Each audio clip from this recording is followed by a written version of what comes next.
Hello, everybody. You're watching another episode of my YouTube channel. This is my own project. I call it Restaurant and Research.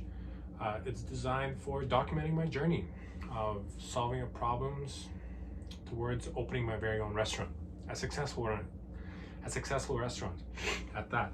So today, as I was going through my business plan ideas, formulating my thoughts and solutions to the problems that will arise, I've came upon a section of the business plan on competition. And that really got me thinking, well, what is the competition? How do we deal with it? What are their strengths? What are their weaknesses? What is it that we need to know, or what is it that I need to know on the point of competition? And I've identified a few different sort of ways of thinking about it. From what I've read, you can identify your competition in 3 different tiers.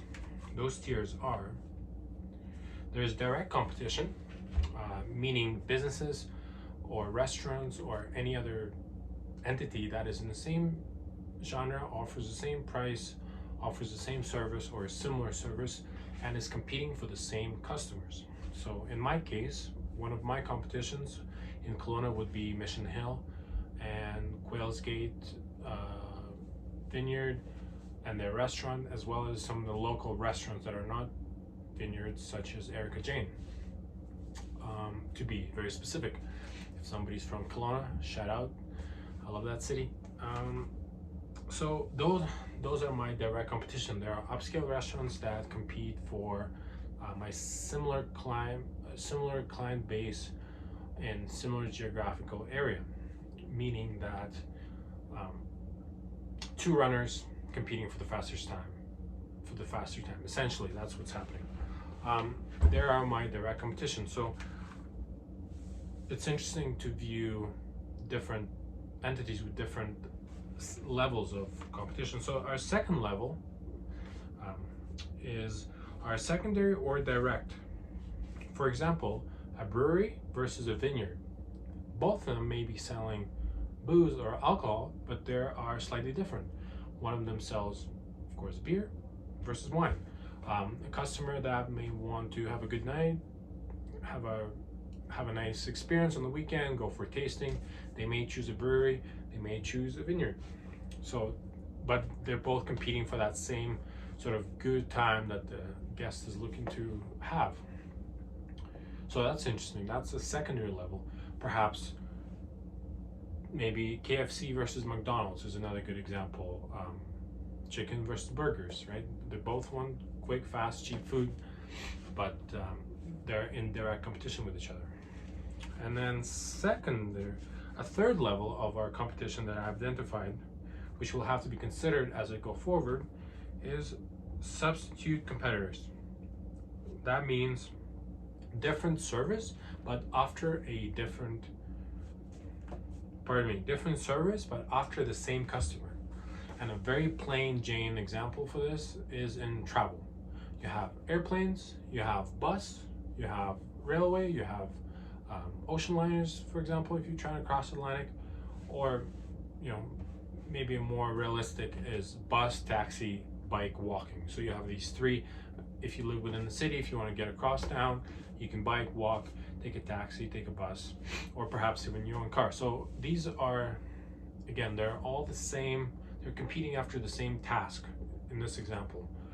Traveling across town or traveling somewhere, or in my example, it would be if I want to open a nice restaurant, my competition might be, we call this substitute competition, could be Save On Kitchen, for example. They might provide somebody with a salad and a chicken cutlet, some macaroni, and you spend $9 on it, boom, you're hungry, or you're satisfied, you're no longer hungry, versus at my restaurant where you might spend $100 on a meal. And so we're both after the same aspect of satisfying customers' hunger, but 2 different players at 2 different values solve that issue. So that had me thinking, if everybody is truly competing for the same dollar, McDonald's, KFC, Save On Kitchen, buffets, nice restaurants, why is it that we still have different tiers? There's 3 Michelin stars, there's 1 stars, there's fast casual dining, there's all these tiers. And that leads me to believe that price isn't the only determining factor in the customer's decision. Clearly, I can sort of almost speak, not quite, but I will speak for the 3 Michelin star establishments, because it's certainly what I'm looking at and striving towards. And to say that these guys and gals provide an experience, almost a theatrical, like place like Alinea in Chicago, almost offering a trip, a 3-hour trip through time and space, where you taste things that may not taste like you think they would, because they've manipulated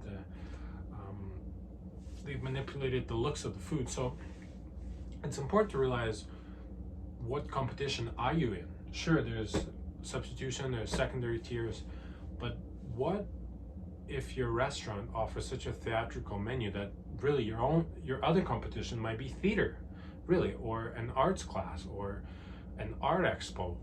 Both might cost $150. You go to that one for 3 hours, you go to the restaurant for 3 hours.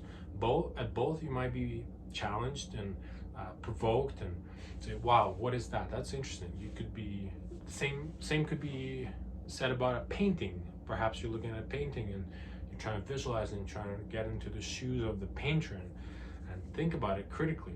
Same could be said with food. So it's an interesting way of looking about competition.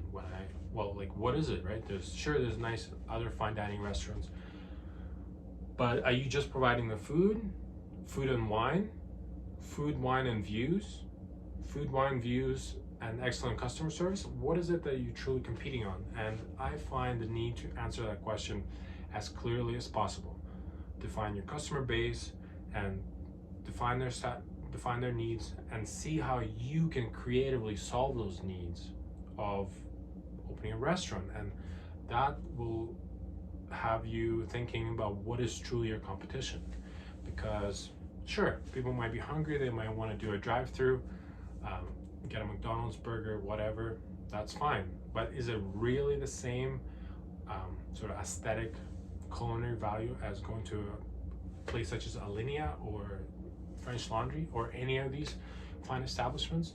I don't think they're truly comparable, but I think it helps to, at the very least, be aware of what potential competition might be. So that was my little sort of discovery today, as I was searching and trying to figure out what does it take to learn about your competition. And the competition, you can make it as complex as you would like to be. You could consider meal delivery services your competition, because they also satisfy hunger. But maybe if you go a tier above with wine, with experience, with excellent customer service, well, perhaps you become the go-to place for a special occasion where you're gonna get treated right, you're gonna get treated well on those special occasions.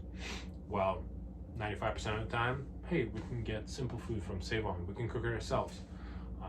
But it's important to differentiate yourself from that competition, so, or at least know where you are in that pecking order of supplying. So anyways, thanks everybody for watching. If you made it this far, it's a 9-minute video, lots of talking, but this really changed the way I view business today. It was a very interesting discovery about competition, secondary,